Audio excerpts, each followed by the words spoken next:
10 خصال جب تک انسان کے اندر موجود نہیں تب تک اس کی عقل کامل 10 خصلتیں ایسی ہے، 10 صفتیں ایسی ہے، 10 فضیلتیں ایسی ہے، جب تک وہ انسان کے اندر نہ آ جائے تب تک وہ عاقل انسان نہیں ہے۔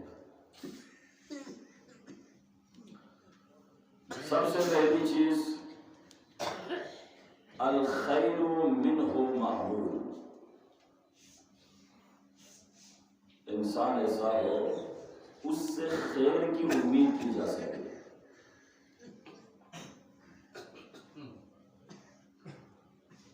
اس کی سیرت کچھ اس طرح ہے، اس کا اٹھنا بیٹھنا لوگوں کے ساتھ، اس کا اخلاق کچھ اس طرح ہے کہ لوگ اسے دیکھ کر یہ توقع کرے، لوگ اسے دیکھ کر یہ توقع رکھے کہ اس سے خیر کی امید کی جا سکتی ہے۔ دوسرے لفظوں میں اس سے برابر لوگوں کو خیر حاصل ہو جائے، یعنی سب کے کام آتا ہے۔ ایسا مومن ہے، ایسا بندہ ہے جو لوگوں کے کام آتا ہے، جو غریبوں کے کام آتے ہیں، جو مساکین کے کام آتے ہیں، جو فقیروں کے کام آتے ہیں۔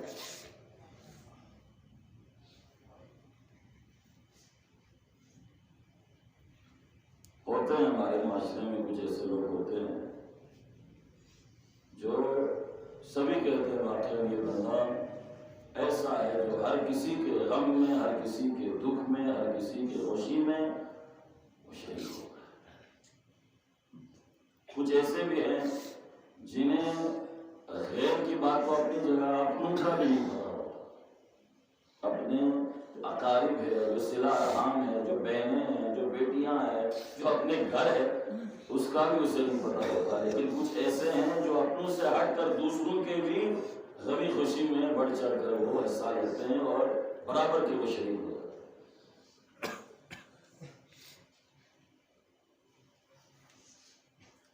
انسان کو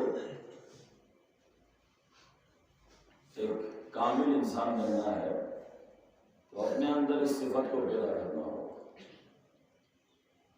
کہ وہ اپنے آپ کو پیش کرے لوگوں کے لیے۔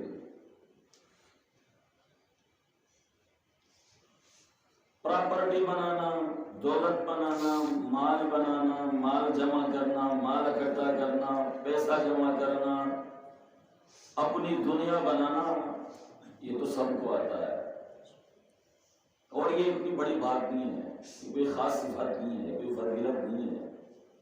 قرآن حدیث کی روشنی میں اس کی کوئی خاص صفت نہیں ہے۔ جو اپنا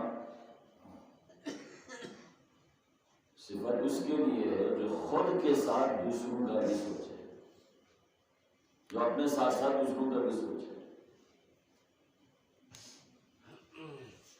بہت سارے ایسے دوست ہم جنہیں دیکھتے ہیں جو دوسروں کے خوشی اور غمی کی بات تو چھوڑے، اپنوں کے جنازے پر نہیں پہنچتے۔ جی جائے کہ آپ کہے کہ یہ باقیوں کے جنازے میں نہیں آتے، یا باقیوں کے فوتگی پہ نہیں آتے، یا باقیوں کی شادی پہ نہیں آتے، یا باقی لوگوں کے جو ہے باقی جو پروگرامز ہے اس میں نہیں آتے۔ اپنے جو اپنے ہوتے ہیں ان کے بسا اوقات ہم نے یہ بھی سنا ہے، کہ اپنے والد کے جنازے پر بھی ایسا بندہ ہے جو نہیں آتا، فون پر بتا دیتا ہے انہیں دفنا دینا، جتنا خرچہ ہے میں بھجوا دوں گا۔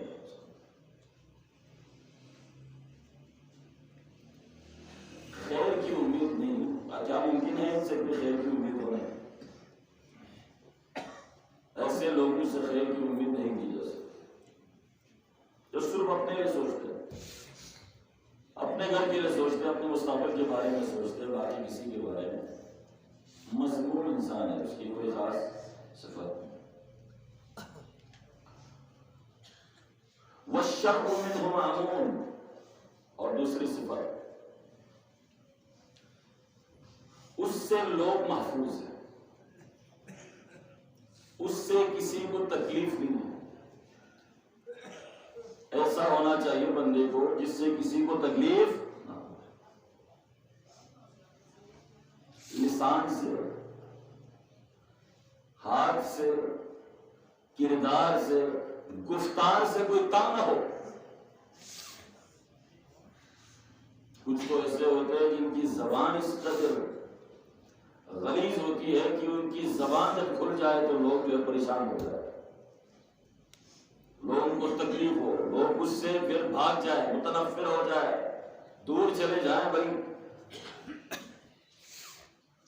کچھ ایسے ہوتے ہیں جو ظالم ہوتے ہیں، اپنی طاقت پہ انہیں ناز ہے، اور مظلوم پر وہ ظلم کرتا ہے، نادار جو طبقات ہے ان کے اوپر وہ ظلم کرتا ہے، غریب جو طبقہ ہے، مساکین جو طبقہ ہے ان کے اوپر وہ ظلم کرتا ہے۔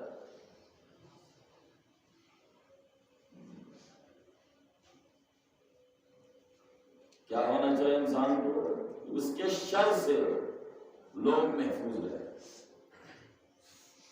اور مسلمان کی تعلیم بھی ہوئی ہے، مسلمان اسے کہتے ہیں جس کی زبان اور ہاتھ سے لوگ کیا ہو، اسی کو تو مسلمان کہتے ہیں۔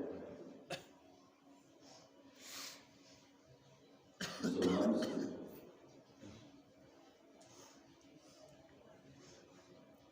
اگرچہ قرآن کی تلاوت ہی کیوں نہ ہو، اگر کسی کو تکلیف ہو رہی ہے تو شریعت کہتی ہے کہ تلاوت نہ کرے۔ قرآن کی تلاوت ہے بھائی، میں کوئی اور چیز تھوڑی سننا نہیں، قرآن کی تلاوت بھی اگر ہو، اگر کوئی مومن اس سے تکلیف میں ہے تو آپ قرآن کی تلاوت کو عرض کرتے ہیں۔ یعنی اس کا جب ہمارے اندر، سماج کے اندر، معاشرے کے اندر خدا و تعالی نے جو ہے خیال رکھنے کا، تو بہرحال ایک دوسرے کے شر سے محفوظ ہے، کوئی کسی کو کسی قسم کی کوئی تکلیف نہیں ہونی چاہیے، کوئی پریشانی نہیں ہو۔ بطور خاص جو ہمسائے ہیں، جو جیران ہیں، وہ ایک دوسرے سے تنگ نہ ہو،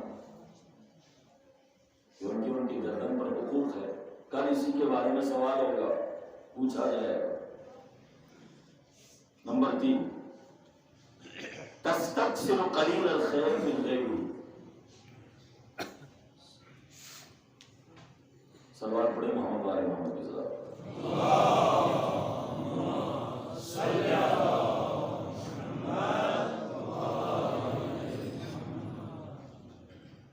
دوسروں کے کام کو بڑا سمجھتا ہے، دوسرا کوئی کام کرتا ہے اگرچہ وہ چھوٹا ہی کیوں نہ ہو، وہ اس کو بڑا سمجھتا ہے، واقعی میں آپ کو بڑا کام کر دیا، قدر کی نگاہ سے دیکھتے ہیں اسے، اور اس طرح وہ قدر کی نگاہ سے دیکھتے ہیں کہ وہ اس معمولی کام کو بڑا یار واقعی کوئی چھوٹا بہت بڑا کام کیا، اگرچہ چھوٹا ہے وہ کام، لیکن فرماتے ہیں اس کو بڑا تصور کرنا یہ اچھی صفت ہے۔ لیکن اس طرف وَيَسْتَقِلُّ كَثِيرَ الْخَيْرِ مِن نَفْسِهِ، اپنی طرف سے کوئی کام ہو جائے اگرچہ وہ کام بڑا ہے، اس کو چھوٹا سمجھنا۔ اگر کوئی دوسرا کرتا ہے چھوٹا ہے تو اسے بڑا تصور کرنا، کوئی کام خود کرتا ہے اگرچہ وہ کام بڑا ہے تو اس کو چھوٹا سمجھنا، یار کچھ بھی نہیں ہوا، کچھ بھی نہیں ہوا بھائی، یہ چھوٹا ہے۔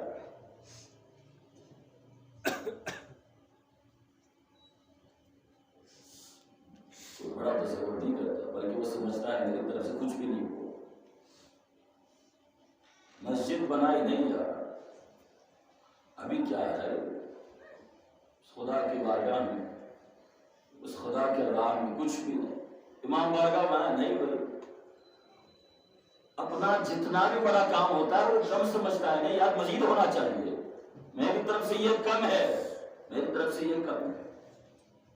لیکن کچھ لوگ ایسے ہیں جو اگر 5000 بھی دیتا ہے تو وہ اس قدر اس کو بڑا تصور کرتا ہے، اللہ اکبر، جو بھی آئے گا تو پوچھے بغیر ان کے سامنے پیش کر دیا جائے گا، جی جی میں نے دیا ہوا ہے جی، اس کو بڑا سمجھتا ہے، وہ اپنی طرف سے جو کچھ کیا ہے اس کو اتنا بڑا سمجھتا ہے، اور اپنے لیے وہی وہ باعث فخر سمجھتا ہے۔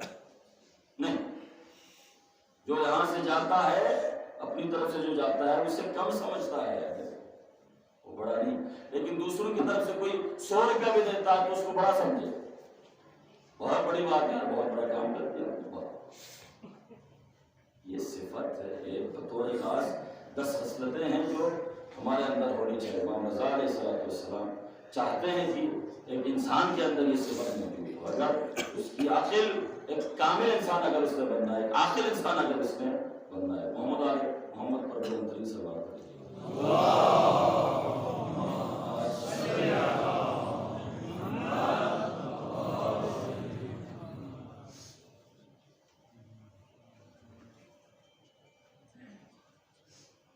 لا يسأل من طلب الحوائج الیہ،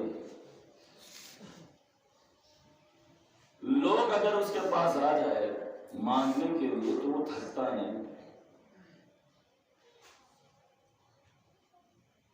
اگر خدا نے آپ کو دیا ہوا ہے، ذات پروردگار نے آپ کو دیا ہوا ہے، عطا کیا ہوا ہے، تو ظاہر ہے لوگ آئیں گے آپ کے پاس، کام کے لیے آئیں گے، بھیک مانگنے آئیں گے، آپ سے کچھ مانگنے آئیں گے، تو صفت آپ کے پاس کون سی ہونی چاہیے؟ تھکنا نہیں چاہیے۔ یار میں تھک گیا ہوں، یار میں کس کو دوں، میں صبح سے بیٹھا ہوا ہوں، یار میں نہیں کر سکتا، میں تھک گیا۔ یہ اچھی صفت نہیں ہے، وہ تھکتا نہیں، وہ سمجھتا ہے کہ خدا نے میری ڈیوٹی لگائی ہے، وہ سمجھتا ہے وہ پروردگار چاہتا ہے کہ میں ان کے کام آؤں، وہ شکر ادا کرتا ہے اس پروردگار کے، پروردگار ہے میرے ذریعے ان کا کام جو ہے وہ چل رہا ہے، ان کا کام ہو رہا ہے، یا میرے توسط سے ان کی مدد ہو رہی ہے، وہ شکر بجا لاتا ہے، وہ اس ذات پروردگار کا شکر بجا لاتا ہے، وہ سمجھتا ہے کہ واقعہ خدا کا مجھ پر بڑا احسان ہے کہ مجھے عطا کیا ہو کہ یہ لوگ میری توسط سے لوگ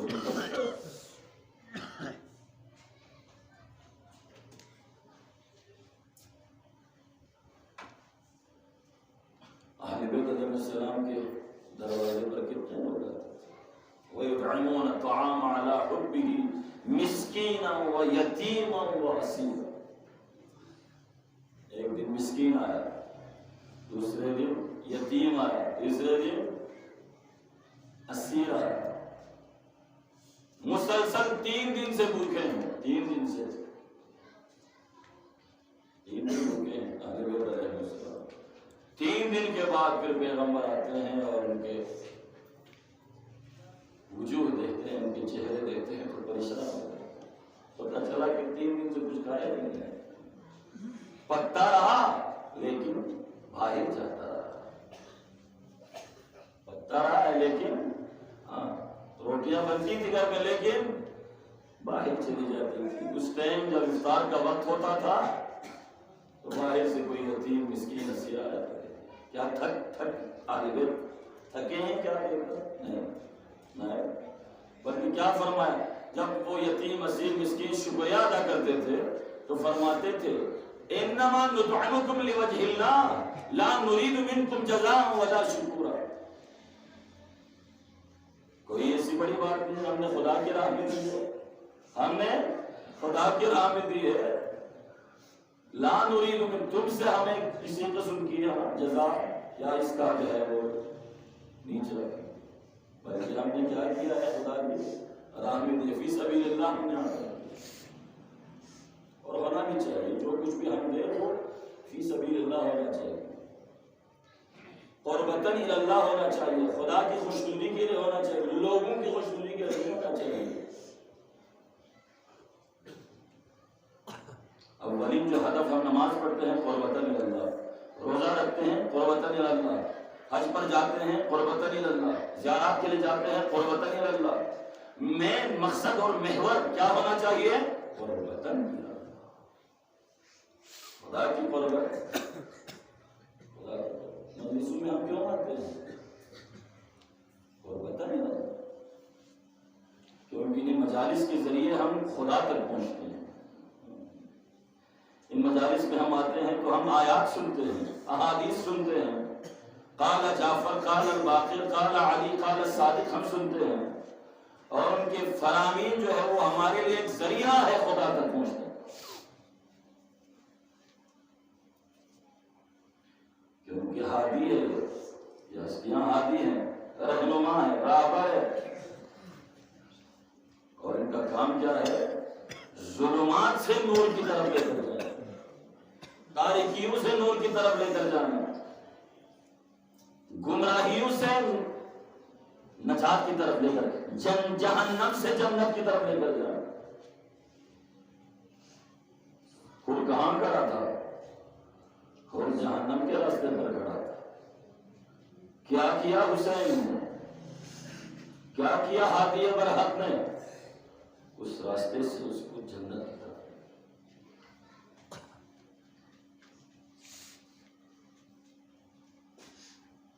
تو تھکتا نہیں ہے۔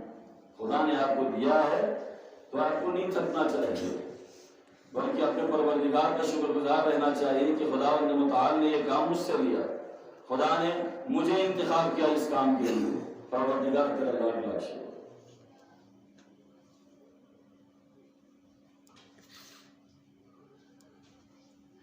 اور جب آپ نے دینا ہے تو ایسے دینا ہے کہ اگلا جو بندہ ہے وہ شرمندگی محسوس نہ کرے، اس کی چہرے پر کوئی ایسا طریقہ اپنا ہے اس تک مال بھی پہنچ جائے اور اس کی حرمت بھی باقی رہے۔ امیر المومنین جب کسی کو کچھ دیتے تھے تو من شقوق الباب، یہ ہے روایت کی جملہ، من شقوق الباب، دروازے کے بیچ سے ہاتھ جو ہے وہ باہر نکال کر دیتے تھے، چہرہ نکال کے نہیں، تاکہ کوئی من شقوق الباب، یا اگر کسی مسکین تک کھانا پہنچانا تھا تو رات میں چلے جاتے تھے، تاریکی میں، مساکین سو رہے ہیں اور سرحانے کھانا رکھ کر واپس، انہیں پتہ بھی نہیں ہے کہ کون رکھ کر جا رہا ہے۔ لیکن ہمارے ہاں کیا ہے، تصویریں بنی گئی، میڈیا پہ اس کو پھر اپلوڈ کرنا ہے، پوری دنیا دیکھ رہی ہے۔ میں تصویر اپلوڈ کر رہا ہوں، اس غریب کو دیکھے پوری دنیا دیکھے، اللہ اکبر۔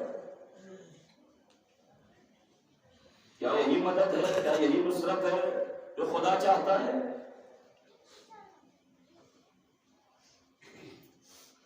پانچ ہزار کوئی 1000 دیتا ہے اور نہیں معلوم 100 سے زیادہ اس کی تصویریں کھینچتی اور اس کو لے جا کر کے یوٹیوب کے اوپر، فیس بک کے اوپر، پتہ نہیں کہاں کہاں جو ہے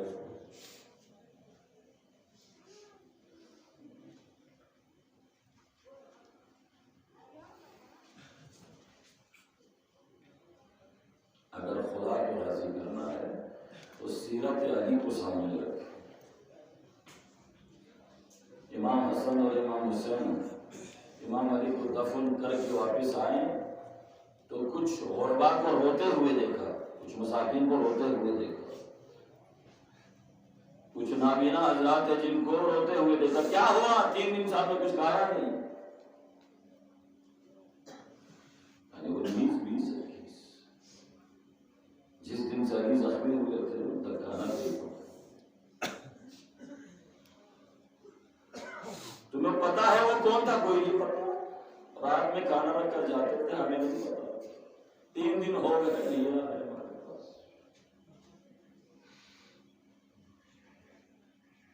اس طرح ہونا چاہیے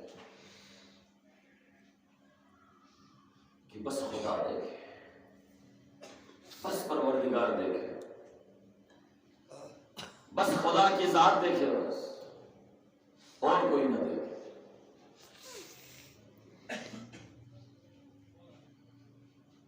وَلَا يَمَلُّ مِن طَلَبِ طُولِ دَهْرِ،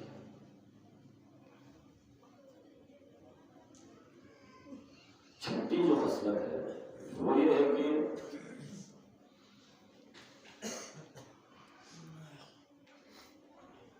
اگرچہ کافی زندگی کر چکی ہے، کافی عمر ہو چکی ہے، پھر بھی علم حاصل کرنے میں وہ ملامت محسوس نہیں کرتا۔ کل بھی تقریباً بات آئی تھی، اگرچہ بڑھاپے کو پہنچا ہے پھر بھی علم حاصل کرنے میں کسی قسم کی گھبراہٹ، کسی قسم کی کوئی حاجی، بلکہ وہ سمجھتا ہے کہ مجھے سیکھنا چاہیے، چاہے ملک کے جس حصے میں بھی انسان۔ اور حدیث بھی میں نے سنا ہے، علم من المہد الی اللحد، علم حاصل کرو مہد یعنی پنگوڑے سے لے کر قبر، ماں کی گود سے لے کر کے قبر تک علم حاصل کرو۔ علم کے لیے کوئی عمر نہیں، قید نہیں ہو سکتے۔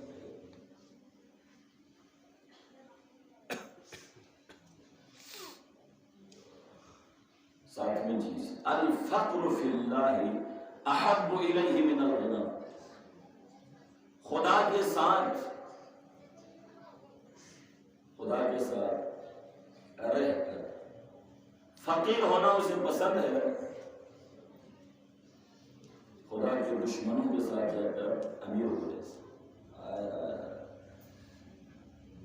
اگر اس طرف جائے گا تو مال ملے گا، سب کچھ ملنے والا ہے، اگر نہیں جائے گا خدا کے پاس رہے گا تو فقارت ہے، یہاں پہ غربت ہے، اس کو قبول ہے، یہ غربت قبول ہے، وہ سمجھتا ہے میرے لیے یہی سب کچھ ہے،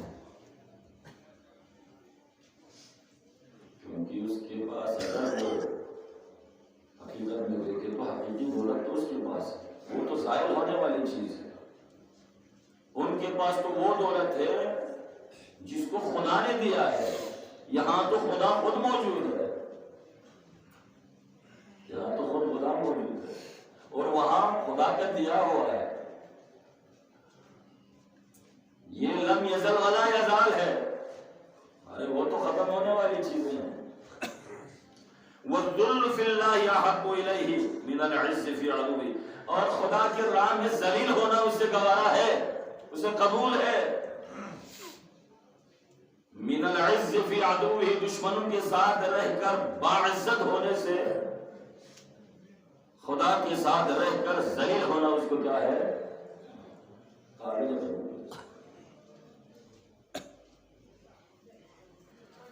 اور آخری صفت، والخمول اشہی من الشہرۃ، گمنامی اسے زیادہ پسند ہے شہرت سے۔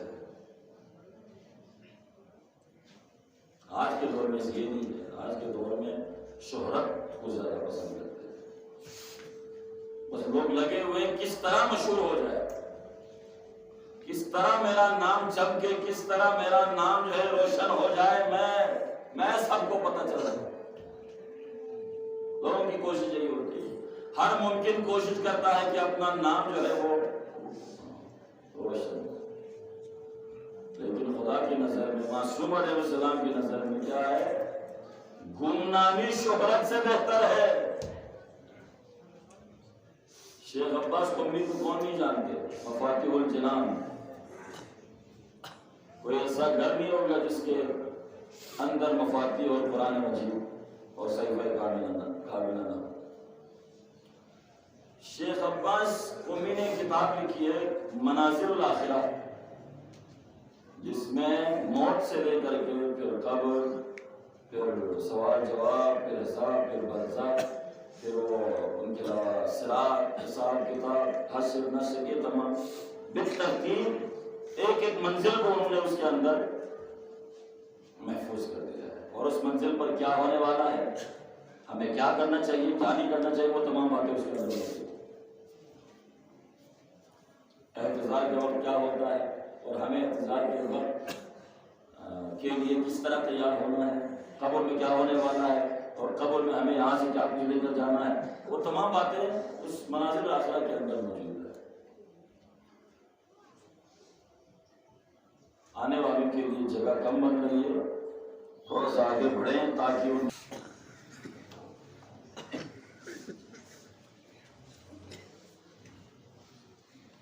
والخمول اشہی الیہ من الشہرۃ، گمنامی کو شہرت سے زیادہ انسان پسند ہے۔ یہ نبی صفت ہے۔ اور آخری صفت، ثم قال، پھر فرمایا العاشرہ، 10ویں، وما العاشرہ، تو فرمایا اور پتہ ہے تمہیں 10ویں صفت ہے وہ کیا ہے؟ تعجب کے ساتھ ہے، باقی صفت جتنے بھی صفت بیان ہوئی ہے اس سے بڑھ کر اس کی حیثیت کو بیان کر رہا ہے۔ ایک خاص فضیلت ہے، آخری جو صفت ہے اس کی ایک خاص فضیلت ہے۔ لوگ پریشان ہو گئے، قیل لہ ما ہی، وہ جو آخری صفت ہے وہ کیا ہے؟ فرمایا قال علیہ السلام لا یری احد الا قال هو خیر منی و آخری صفت کیا ہے؟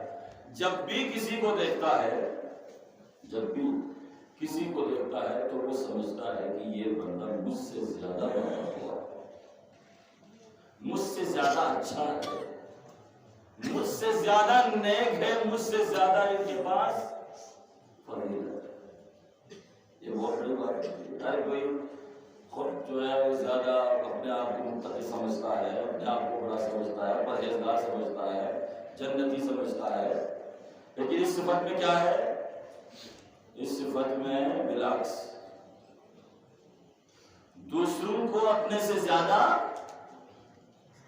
اتقا یعنی متقی، زیادہ پرہیزگار، اور دوسروں کو اپنے سے زیادہ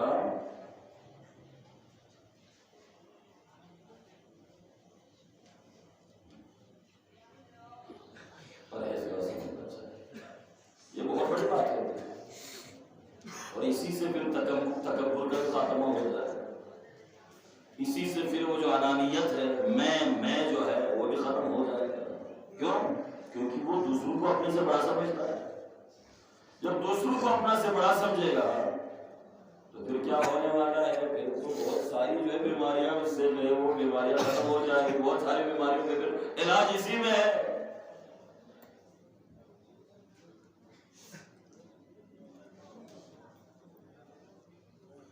تو 10 صفات بیان ہوئی ہے آج کی اس مجلس میں۔ اگر یہ 10 صفات کسی انسان کے اندر موجود ہے تو پھر یہ کہنا صحیح ہے کہ واقعاً اس کی عقل کیا ہے؟ کامل۔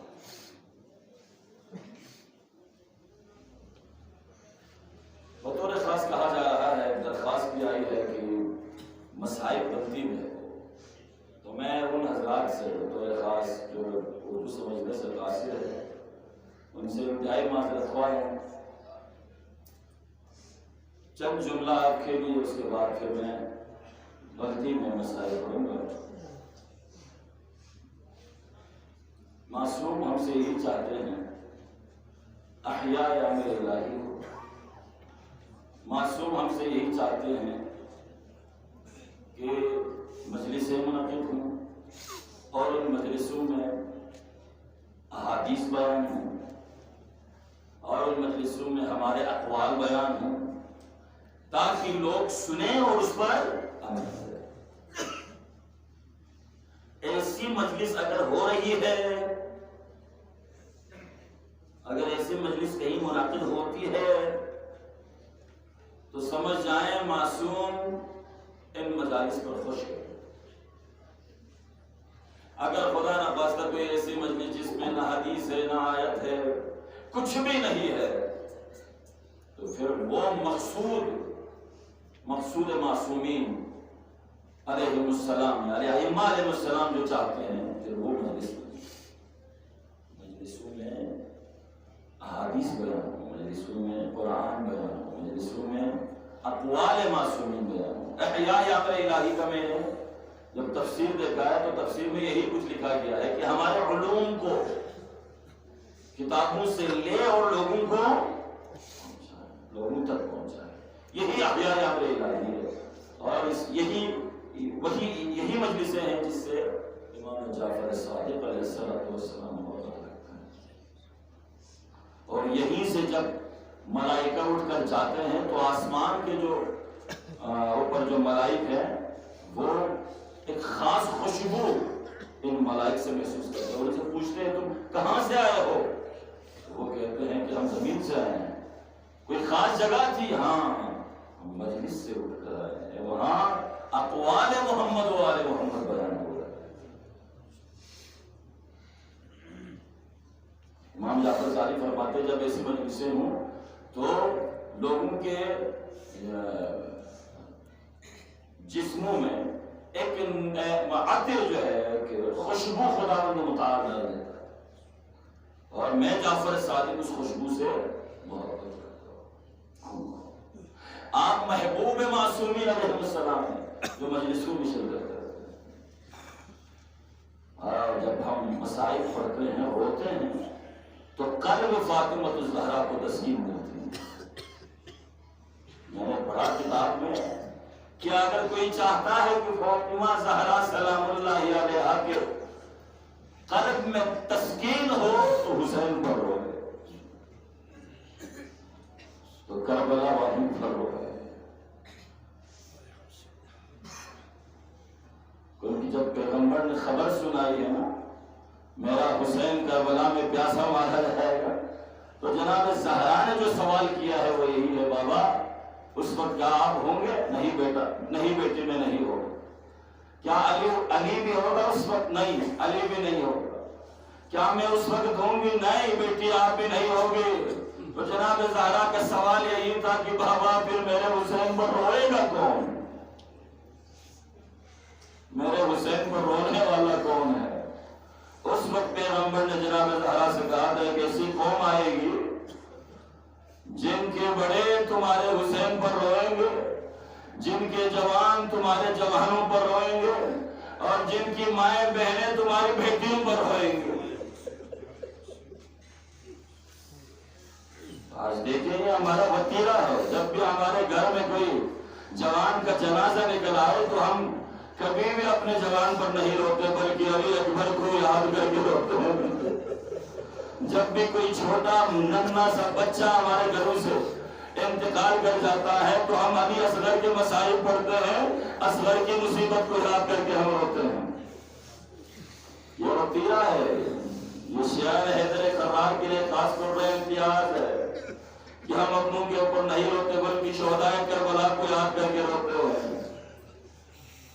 اور حسین نے جناب سکینہ سے بھی یہی کہا ہے، جب جناب سکینہ پہنچی ہے نا اپنے بابا کے لاش پر بے سر لاشیں پر، جب سکینہ پہنچی ہے تو حلقوم سے آواز آئی ہے، سکینہ میرے شیخوں کو میری طرف سے سلام کہنا، اور جب بھی روئے تو ان سے کہیں کربلا کے غریب کو ضرور یاد کرنا، حسین کی غربت کو ضرور یاد کرنا۔ سکینہ ان سے کہنا جب بھی ٹھنڈا پانی پیئے تو حسین کی پیاس کو یاد کرنا۔ اجرکم الزہرا، اجرکم الزہرا۔ آج کی جو رات ہے ابو الفضل عباس سے منسوب ہے۔ کون ہے عباس؟ سوین عباس سوین، ام البنین الگہو، شیعوں کا مستقی امید عباس، زینب پردے محافظ عباس، یہاں زیرہ عباس سوین، عباس علی دعائن عباس، علی پیغمبری دعائن با، عباس علی دعائن، علی دعا کو یومین بہدا واللہ، علی حسین مددگار عباس ہے، پروردگار یہ عباس جاندر من ہے تاکہ یہ حسین رحم کربلائی اجر جو والا الزہرا، اجر خداوندہ یا دادانی بارگاہ قبول بسرا اللہ۔ سنا کرے یعنی مسائب میں سنا کرے، لیکن مسائل کو بدن عباس سے محبت کی بڑی چیز نارس ممبر کا امیر المومنین خطبہ میں لے لے حسین لچوس کو ہوں گا چسپنا نینچنی بابا مسکم سلے بابا کمبر نسکر و کمبر یہ حسین اسکم سلے چوک میں کچھو گرو نسکت پا ابا لکھن منارو کمبر پتنو نامو تھنے زیزے امول بنی نا چکھرے شکمے کا حسین لکھنے سن سے اپا بلگی سن پا ربین چلے دموں سے عباسی گبو پچھی کبا سے علی بھی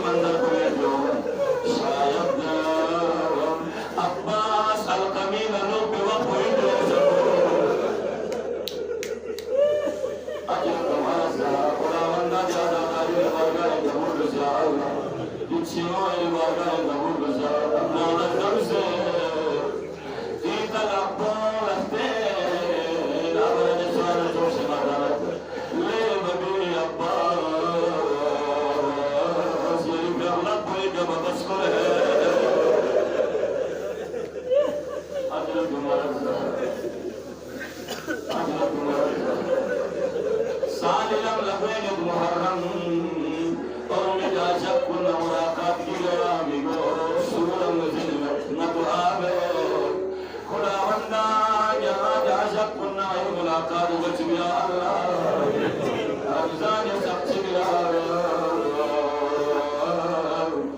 رمضان سب چگلا امیر المؤمنین گنگل وسیعت بین گنگی لپو جو سیما حسن لپو ابو الفضل العباس العبوسی لپیمان گا سبول اچھی سننا چی مچتنا سو سے آمو چھنی سو سے آمو نظر بے عباس ام البنین چھنی شخص زیزینی لپوسی لپینو ممی خیر اجرک ورسا ام البنین عباس لپو لکشدو بارگاہ امام علی یا علی یا عباس لپو سے لپی یا علی لے نبی سنگے شغل کچھو عباس دل رضبت حسین اس کا جو صدا حسین لپو عباس لپی گیا صدا عباس یہ حسین اللہ ہے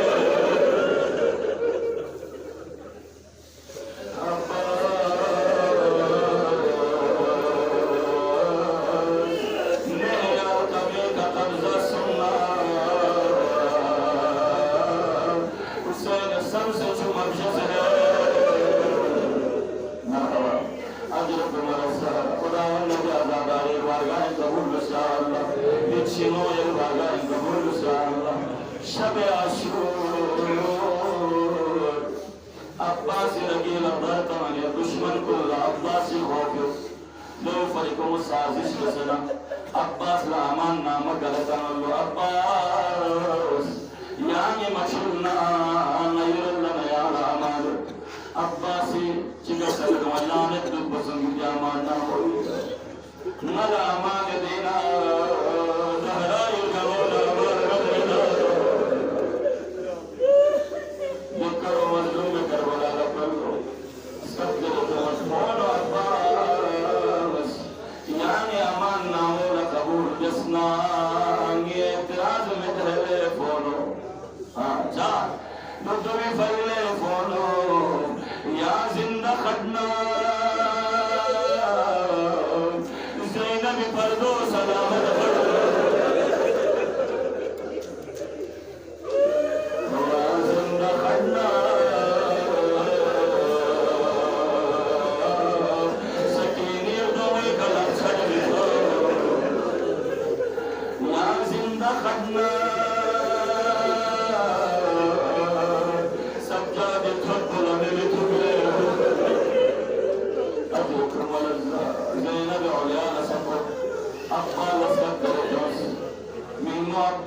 اسمت زیر زبردست ابا لبدوین بسمار و زیر زبردست چا حیدر کراری گوین پار اللہ اکبر اسمت زیر زبردست نهر القبی کتفزدست وبین شکو منا وبین چوچانا دنیا بچمین چون سستوں میں زور لیکن ابا لکھر نفشو تو مویر وچی تو ہے طرف چگلا سکینہ سکم سے طرف چگلا سگر سکم سے تو ہے طرف چگلا حسین سکم سے تو خدا اللہ بسنو یہ بارہ قدر یا اللہ عجیب نہر فرات اردومی کا پانسو مشق پسان کے زلان خیمی اللہ عباسی میں یستاب اکیرتنا حسینی نظر کو عباسی علم کو بکلو علم کو زلزلوں میں سس کو حسینی دورہ سنگے وقت چکنے تھنے ترنے لپینا خیلی لپینا منتقل بے اللہ اکبر علم بطو مطلب حسین عباس اس کری انتظاری لئے عباس اس اللہ کن کرموانا سکیلی مشک بوئی کرگو کلے عباس تمنا بوئی مشک پو سکینہ تک تھم چکو لئین چگل مجن سو عباس اچھی سرنی البندر ویلکو دلائینی سکینی مشک پوئی کا تیری باران وے سکینی مشک پوئی نشبانا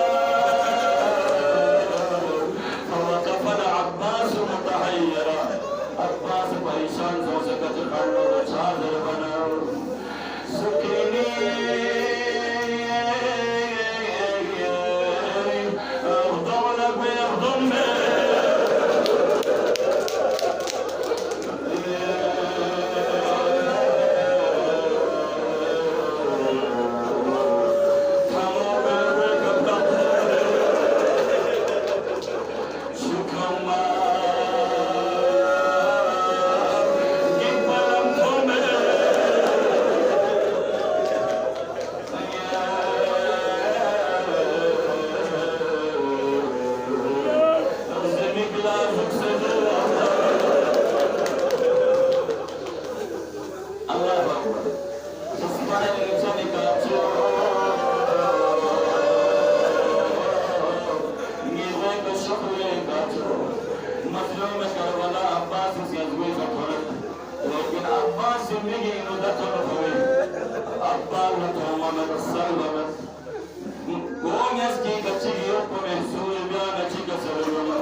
شام سے احترام یبا عباس حسین شام سے احترام یبا بس احترام کریں اس التماس سے ہمارا یقینا مسائل کو مسجد رسل لیکن ساری امر بین دل چونکہ باب الہوائی منصور سر شہداء کو نیزی کا قلب وحرا عباس سر کو نیزی کا مکر لو